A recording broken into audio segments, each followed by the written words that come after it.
Hi hello good evening. ಇವತ್ತಿನ concept topic ಅಂತ ಬಂದರೆ ಹಾರ್ಟ್ ಅಟ್ಯಾಕ್.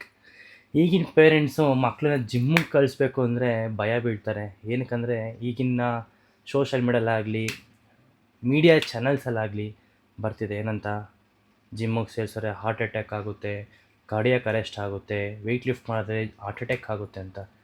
ಅವೆಲ್ಲ ಸುಳ್ಳು, ತಲೆ ಕೆಡಿಸ್ಕೋಬೇಡಿ ಅದ್ರ ಬಗ್ಗೆ ಎಲ್ಲ. ನೀವು ಫಸ್ಟ್ ಪಾಯಿಂಟ್ ಏನು ಮಾಡ್ತೀರಾ ಅಂದರೆ, ನೀವು ಮನೇಲಿ ಕೊಡೋ ಫುಡ್ನ ಚೇಂಜ್ ಮಾಡಿ, ಕ್ಲೀನ್ ಫುಡ್ ಕೊಡಿ.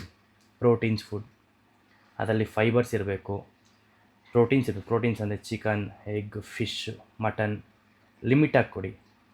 ಪ್ಲಸ್ ಕಾರ್ಬೋಹೈಡ್ರೇಟ್ಸ್ ಅಂದರೆ ಕಾರ್ಬ್ಸ್ ಅಂದರೆ ನಿಮಗೆ ರೈಸ್ ಬರುತ್ತೆ, ಪೊಟ್ಯಾಟೋಸ್, ಆ ಥರ ಫುಡ್ಸ್ ಇರುತ್ತೆ. ನೆಕ್ಸ್ಟು ನಿಮ್ಗೆ ಅದು ಬೇಡವಾ, ಫುಡ್ಸಿಂದ ನಿಮ್ಗೆ ತೊಂದರೆ ಇಲ್ಲ, ಆಯಿತು ಮನೆ ಫುಡ್ಡೇ ಕೊಡಿ, ಏನು ತೊಂದರೆ ಇಲ್ಲ. ಸೆಕೆಂಡ್, ನೀವು ಡೈರೆಕ್ಟಾಗಿ ಜಯದೇವ ಹಾಸ್ಪಿಟಲ್ ಅಂತ ಇದೆ, ಅಲ್ಲಿ ಕರ್ಕೊಂಡೋಗಿ ನಿಮ್ಮ ಮಕ್ಕಳನ್ನ. ಅಲ್ಲ ನೀವೇ ಡೈರೆಕ್ಟಾಗಿ ಹೋಗಿ, ಅವ್ರಿಗೆ ಹೇಳ್ಬೇಡಿ. ಹೋಗಿ ಎಲ್ಲ ಪೇಷಂಟ್ಸ್ನೋ, ನರ್ಸ್ನೋ, ಡಾಕ್ಟರ್ಸ್ನೋ ಕೇಳಿ ಏನಕ್ಕೆ ಈ ಥರ ಸಿಮ್ಟಮ್ಸ್ ಹಾರ್ಟ್ ಅಟ್ಯಾಕ್ ಬರುತ್ತೆ ಅಂತ. 99% ಅಲ್ಲಿ ನಿಮಗೆ ಯಾರು ನಿಮಗೆ ಫಿಟ್ನೆಸ್ ರಿಲೇಟೆಡ್ ಬಗ್ಗೆ ಯಾರು ಏನೂ ಹೇಳಲ್ಲ. ಫಸ್ಟ್ ಹೇಳೋದೆ ಅವ್ರದ್ದು ಫುಡ್ ಹ್ಯಾಬಿಟ್ಸ್ ಇರುತ್ತೆ. ಲೈಕ್ ಅವರು ಫ್ರೈಡ್ ಫುಡ್ ಜಾಸ್ತಿ ತಿಂದಿರ್ತಾರೆ, ಫಾಸ್ಟ್ ಫುಡ್ಡು, ಮತ್ತು ಆಯಿಲ್ಸ್ ಜಾಸ್ತಿ ಯೂಸ್ ಮಾಡಿರೋ ಫುಡ್ಸ್ನ ತಿಂತಾರೆ.